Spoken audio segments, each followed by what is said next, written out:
Hi, my name is Adam Whitmer. I'm the founder and host here at ComplianceCohort.com. This compliance clip is going to answer the question of what is overt evidence of disparate treatment. So of course, this is a fair lending topic we're going to discuss today.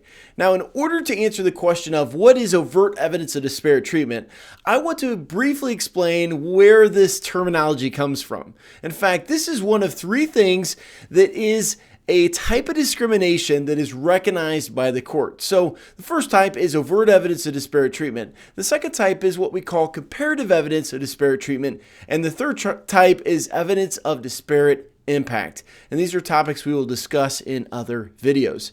So what is overt evidence of disparate treatment? Well, I like to refer to this as open discrimination. When you are blatant about your discrimination against a protected class and you're being obvious that you are discriminating against somebody. And this could be through advertising, or it could be through comments that you or your lenders or somebody in your organization makes.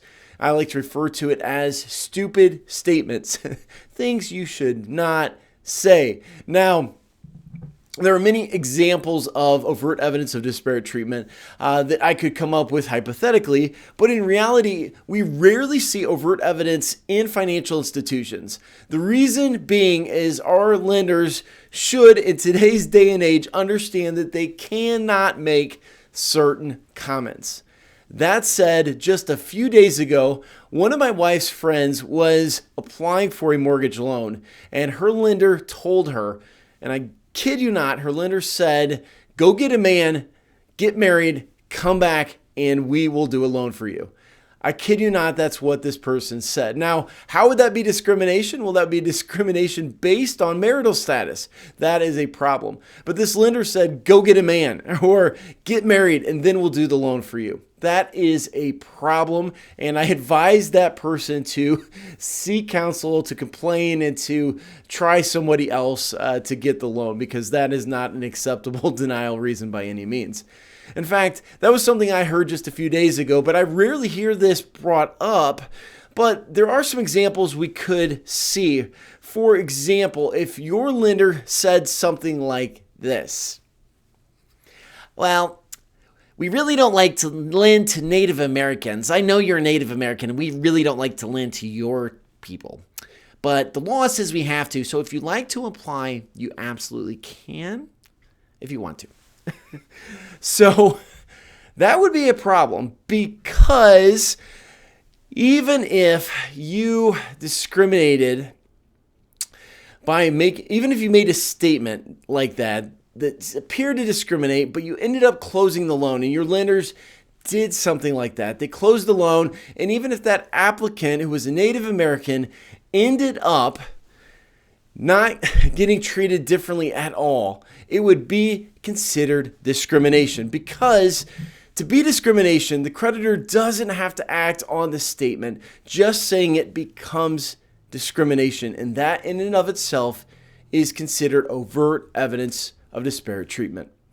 The only example that I've actually seen in an organization was I was going around to different different branches of a financial institution, working as a consultant. I've traveled to many, but I was going into a financial institution, being introduced to the branch managers of different branches.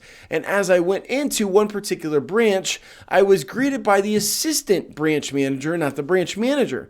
And I asked the assistant branch manager, I saw an empty office. I said, oh, is that where the branch manager is located? And she turned to me, she said, oh, Tom, I forget his name. Let's call him Tom. Tom, he's a character. You know, he doesn't like to lend to women because he doesn't think that women can run businesses. And the look of horror was probably on my face, because she responded by saying, oh, it's okay. Everybody realizes that. So we just send all women applicants over to our next branch, which actually happened to be over a 30-minute drive away. Now, that is another example of overt evidence of disparate treatment, because he made a comment, a blatant statement of discrimination, discriminating based on gender. The ironic thing was this office was actually located within about 10 miles of the world headquarters for Vera Bradley. And Vera Bradley is kind of a success story in the Fort Wayne area. It is a success story in the Fort Wayne area because it was founded by two women who have successfully run this gigantic corporation of Vera Bradley that creates handbags and other items that I, as a man, would never purchase, except I would purchase them for my wife and daughters. So, overt evidence of disparate treatment is stupid statements by your lenders. You cannot make these kind of statements, or you could end up in major trouble with your regulators. You could end up with substantial fines and penalties, and you could end up with a referral and settlement with the Department of Justice. So overt evidence of disparate treatment is a type of discrimination that you don't want to have. And in order to prevent this in your organization, the best thing you can do is to train on what your lenders should not say. Your lenders need to be very careful on what they say to applicants, because even a statement of discrimination is a problem, even if the end result is that applicant still got a loan. So training is the best thing you can do to prevent overt evidence of disparate treatment in your organization. Now, that's all I have for you in this compliance clip. This is actually a slide that we had in our Fair Lending Bootcamp.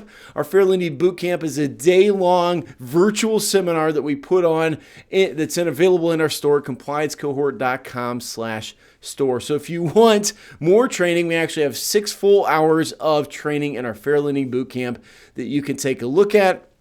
Get more training that way. And this is the end of our compliance clip. But if you're new to the compliance cohort, this is the first video you're watching. We have free training videos just like this. This is a free training video. We offer a new one just about every week that's available to our free members. So take a look at that. You can sign up for our basic membership, which is absolutely free. We do have a premium membership that's available a couple times a year. And we also have some training products like our Fair Lending Bootcamp available in our store. Now, if you are an existing member, thank you so much for watching all the way to the end. We appreciate you. You're the reason why we do what we do. And until next time, I hope you have a wonderful day. Thank you so much.